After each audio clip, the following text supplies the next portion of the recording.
नमस्कार, मैं अविनाश।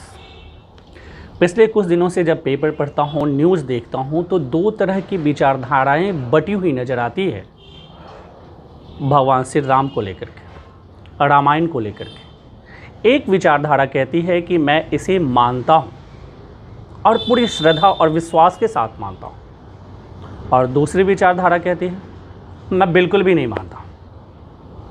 मैं दोनों विचारधाराओं को पूर्णतः समर्थन देता हूँ। क्यों?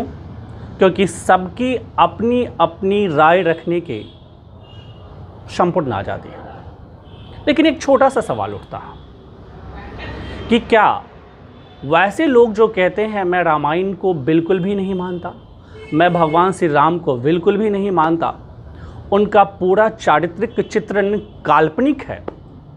बस उनसे छोटा सा सवाल है। बस ये सवाल है कि क्या फ़र्क पड़ता है रामायण काल्पनिक? क्या फ़र्क पड़ता है कि वो एक कहानी है? क्या फ़र्क पड़ता है कि वो पूरी तरह लिखी हुई, चारित्रिक चित्रण की हुई कहानियाँ परोसी गई?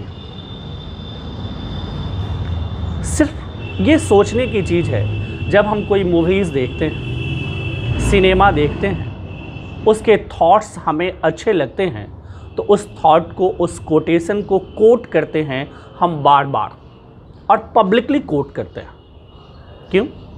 क्योंकि वो कोट अच्छा लगता है। अब बस इसी तरीके से आप समझने की कोशिश करें। अगर रामायण की कहानियों से ही हमें बहुत सारी चीज़ें सीखने को मिलती है तो मैं क्यों ना सीखूं? अगर रामायण पढ़ने से, रामायण सीखने से, रामायण समझने से लोगों को या आने वाले जनरेशन को या बच्चों को ये समझ में आता है कि पिता की कही हुई बात चाहे जैसी भी हो, उसी सहस्र स्वीकार करते हुए उस पथ पे चल देना है, तो फिर वो सच हो या झूठ क्या फ़र्क पड़ता है? काल्पनिक ही सही, सीखने की चीज़ें हैं।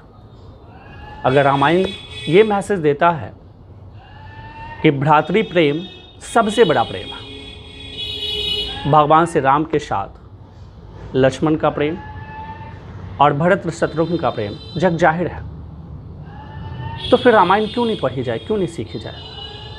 अगर रामायण मैसेज देता है कि माँ सीता हमेशा अपने पति के साथ, भगवान श्री राम के साथ सुख और दुख दोनों में साथ चली, तो फिर ये क्यों नहीं पढ़ा जाए? अगर रामायण मैसेज देता है कि आप कितने भी ताकतवर क्यों ना हो, आपके पास सत्ता हो, आपके पास शस्त्र हो, आपके पास हर एक तरह का बल हो, कितना भी ज्ञान क्यों ना हो, वो सारे के सारे ज्ञान बेकार चले जाते हैं अगर आप चारित्रिक दृष्टिकोण से कमज़ोर हैं, मतलब चरित्रहीन हैं। तो फिर क्यों ना सीखा जाए? अगर आप गौर से देखें इस कहानी को तो बहुत सारी चीज़ें नज़र आती हैं। तो मुझे कोई फ़र्क नहीं पड़ता कि रामायण काल्पनिक है या वास्तविक। जहाँ से भी सीखने को मिले, सीखना चाहिए। Thank you.